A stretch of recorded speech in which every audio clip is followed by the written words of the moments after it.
പൂടപ്പഴം, പൂച്ചപ്പഴം, കൂർക്കൻപഴം, മക്കളെ പോറ്റിപ്പഴം, അമ്മൂമ്മപ്പഴം, ഫാത്തിമപ്പഴം, മൂക്കളപ്പഴം, പാമ്പുംകായ, രാജഉണ്ണിപ്പഴം, കുരങ്ങുപെറുക്കിപ്പഴം, ചടയൻപഴം, മദാമപ്പഴം, കുരങ്ങുണ്ണിപ്പഴം, കിളിക്കൂട് പഴം, തത്തപ്പഴം. ഈ കുഞ്ഞിപ്പഴത്തിന് എന്തോരം പേരുകളാ! പാതയോരങ്ങളിലും കുറ്റിക്കാടുകളിലും പറമ്പുകളിലുമൊക്കെ സാധാരണ കണ്ടുവരുന്ന ഒരു ചെടിയാണ് പൂടപ്പഴം. നമ്മുടെ പാഷൻ ഫ്രൂട്ടിൻ്റെ കുടുംബത്തിൽപ്പെട്ട ചെടി. പൂവും ഇലയും ഒക്കെ പാഷൻ ഫ്രൂട്ടിനോട് ഏറെ സാമ്യമുണ്ട്. നല്ല ഭംഗിയുള്ള പൂക്കൾ. എന്നെ ഏറെ ആകർഷിച്ചത് ഇതിൻ്റെ പൂക്കൾ തന്നെയാണ്. വല പോലുള്ള പൂടക്കവചം കൊണ്ട് പൊതിഞ്ഞാണ് ഇവയുടെ പഴം കാണപ്പെടുന്നത്. അതുകൊണ്ടാവാം ഇതിനെ പൂടപ്പഴം എന്ന് വിളിക്കുന്നത്. വലക്കസേരയിൽ ഇരിക്കുന്ന ഇതിൻ്റെ പൂക്കളാണെങ്കിലോ അടിപൊളി പൂക്കൾ. പാഷൻ ഫ്രൂട്ടിൻ്റെ പൂ പോലെ തന്നെ അത്രയ്ക്ക് ബ്യൂട്ടിഫുൾ ആയിട്ടുള്ള പൂക്കളാണ് പൂടപ്പഴത്തിൻ്റെ പൂക്കൾ.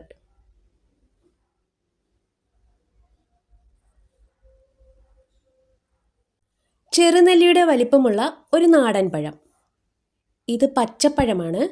പഴുക്കുമ്പോൾ ഇത് മഞ്ഞ നിറത്തിലേക്ക് മാറും. അതുകൊണ്ടാവണം മദാമപ്പഴം എന്ന് പറയുന്നത്. പോഷകങ്ങളുടെ ഒരു കലവറ തന്നെയാണ് പൂടപ്പഴം. പണ്ട് കാലത്ത് പശുക്കളൊക്കെ മരിച്ചീനി ഇലയൊക്കെ ധാരാളം കഴിച്ചിട്ട് മത്ത് പിടിക്കുമ്പോഴേ ഇതിൻ്റെ ഇല ഇടിച്ചു പിഴിഞ്ഞ് നീര് കൊടുക്കാറുണ്ടായിരുന്നത്രേ. അതുപോലെ തന്നെ കുറുക്കൻ്റെ ഔഷധമാണ് ഈ പഴം. അതുകൊണ്ട് ഇതിനെ കുറുക്കൻ പഴം എന്നും പറയുന്നു.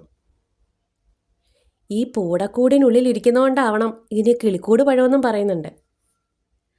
മറ്റുള്ള പഴങ്ങളിൽ നിന്ന് വ്യത്യസ്തമായിട്ട് പൂടസിംഹാസനത്തിൽ ഇരിക്കുന്നത് കൊണ്ട് ഈ പഴത്തെ രാജ ഉണ്ണിപ്പഴമെന്നും വിളിക്കുന്നുണ്ട്.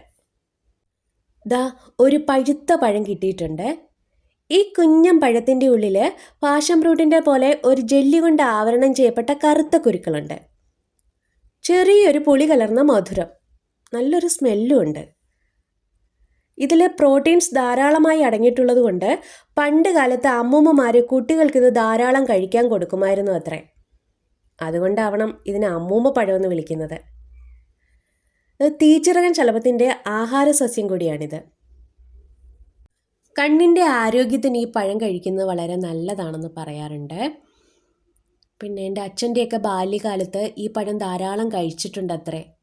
അന്ന് നാട്ടുവഴികളിലൊക്കെ ഈ പഴം ധാരാളം ഉണ്ടായിരുന്നു.